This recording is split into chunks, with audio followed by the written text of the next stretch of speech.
Soomaaliya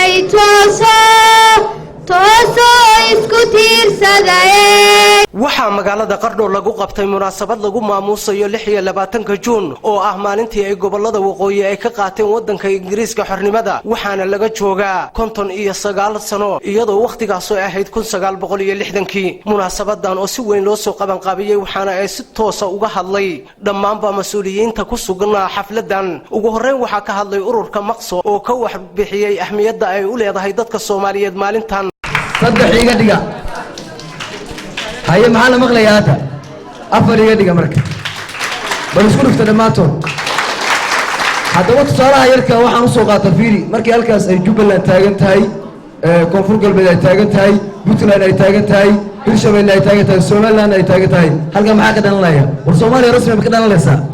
hada haddii shanta farood ay saas isku raacaan waxaan aaminsanahay meesha maanta Soomaaliya ay taagan tahay inay hore uga dhaqayso 1963 markii xorriyadda qaadatay Kenya wadankii waqooyi bari Soomaaliya marka Soomaalidu ay degaayeen waqooyi bari Kenya NFD Ingiriisku wuxuu ku daray wadanka Kenya ugu waxa ogaataan intaan Ingiriisku ku daray Kenya dadkii shacabka ahaa meesha deganaa cod baa laga qaaday 99% dadkaas codkooda wuxuu noqday in Soomaaliya ku biiraan laakiin waa maxay codkooda lama tixgelin gumaystuhu sidaas loo qaybiyay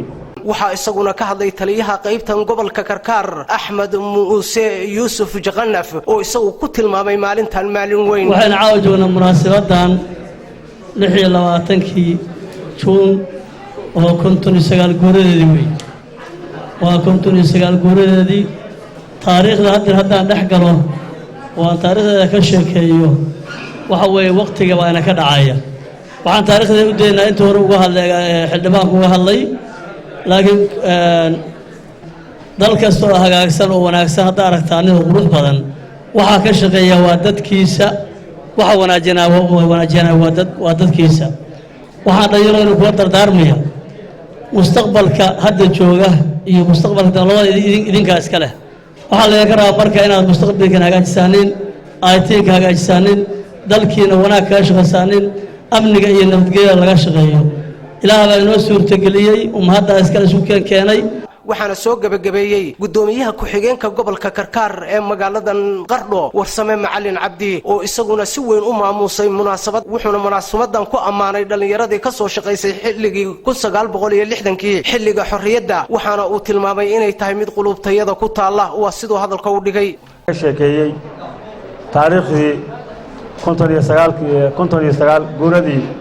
1960kii gabagaba weeye inaynu calanka saarno marka aad iyo aad baad u mahadsantihiin midda kale